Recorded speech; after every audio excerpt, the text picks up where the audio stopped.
What's going on, Average Tech Guy here, and today we are back with more tech and more reviews, and this time we're going to be looking at a brand new watch that I just got in. This is the TicWatch Pro 3, and today we're going to be talking about it.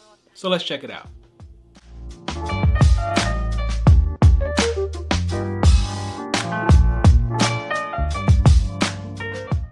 So the TicWatch Pro 3 is probably one of the newest smartwatches on the market.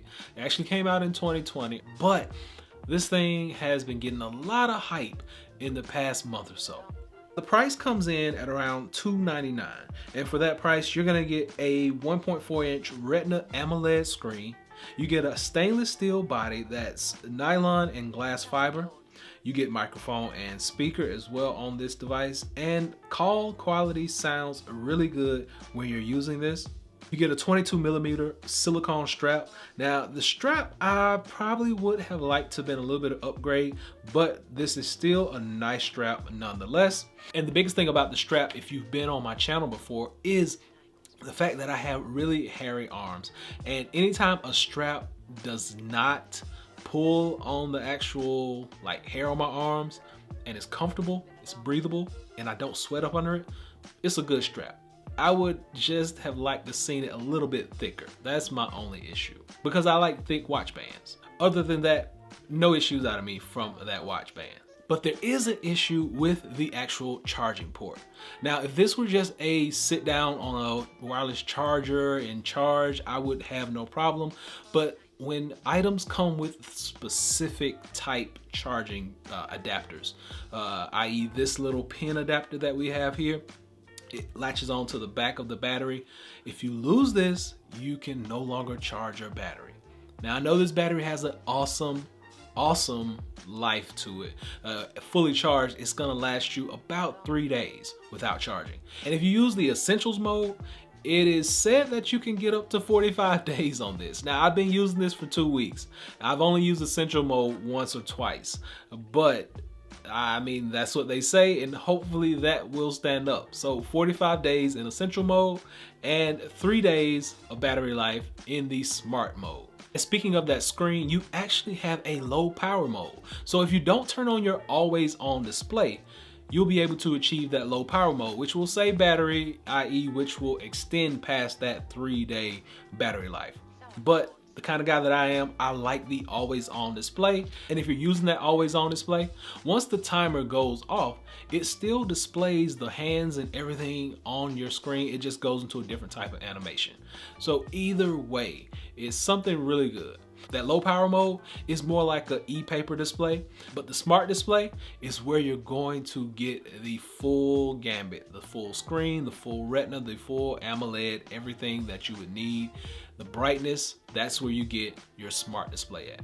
This thing comes with 1 GB of RAM built into it, 8 gigs of storage for apps and music.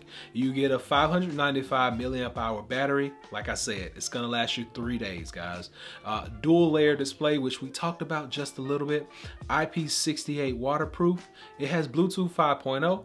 You also have O2 sensors and heart rate monitor. For those of you who want to take advantage of Google Fit, it's built directly into this device. And you can actually set up shortcuts. By pressing this bottom button, your shortcuts come up for all your exercises, so you don't really have to worry about a whole lot of toggling.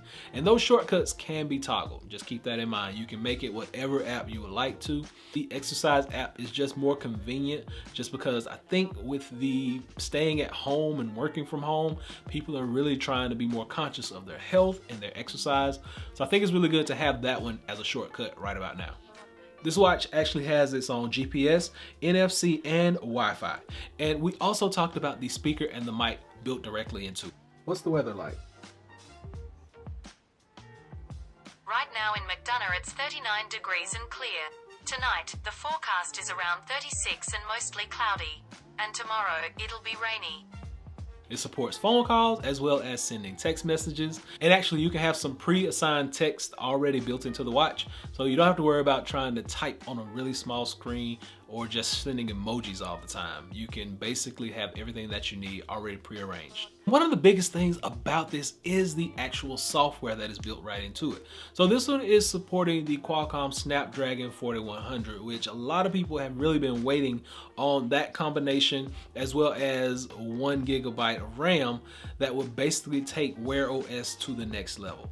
Now, I've been using Wear OS for a few years. I actually had the Moto 360 many years ago, and it was a great watch, but it was super laggy and super hard to navigate. But with this new Qualcomm Snapdragon 4100, the flow on this is awesome. The apps move really smooth. There are no issues with this, and I've only had it kind of freeze up maybe like once or twice within using this for about the past 2 weeks. So I don't really see a whole lot of problems, and a big shout out for that 4100 Snapdragon processor that's in there right now.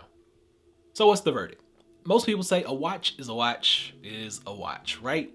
But you have different styles of watch. You have your Samsung watches, which are built for more feature. They pack features into these watches, right?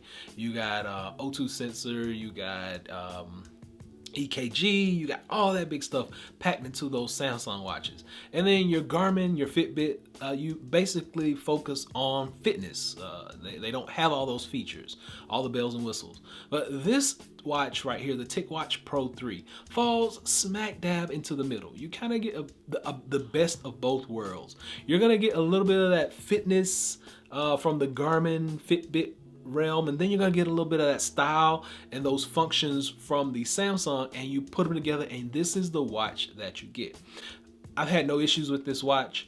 It's priced really well at that $299 price point.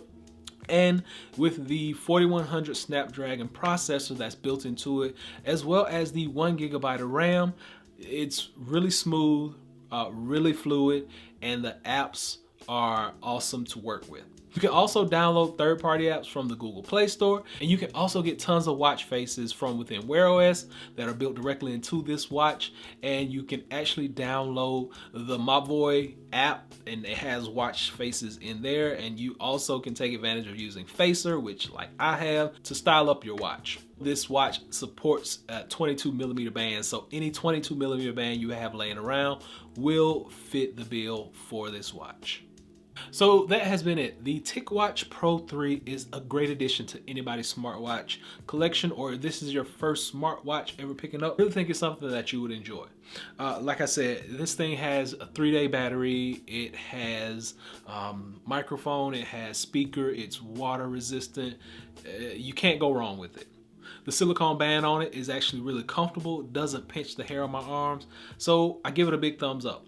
And the price isn't that bad either. $299, you really can't beat that for a smartwatch that's gonna do your blood oxygen, it's gonna do your heart rate, it has full exercises on it, and it has this snappy UI from Google built right into it. So hopefully this has been able to help someone out. I'll be sure to drop a link below so you can check it out for yourself. Until next time, be sure and give me that big thumbs up, and please subscribe. Average Tech Guy out.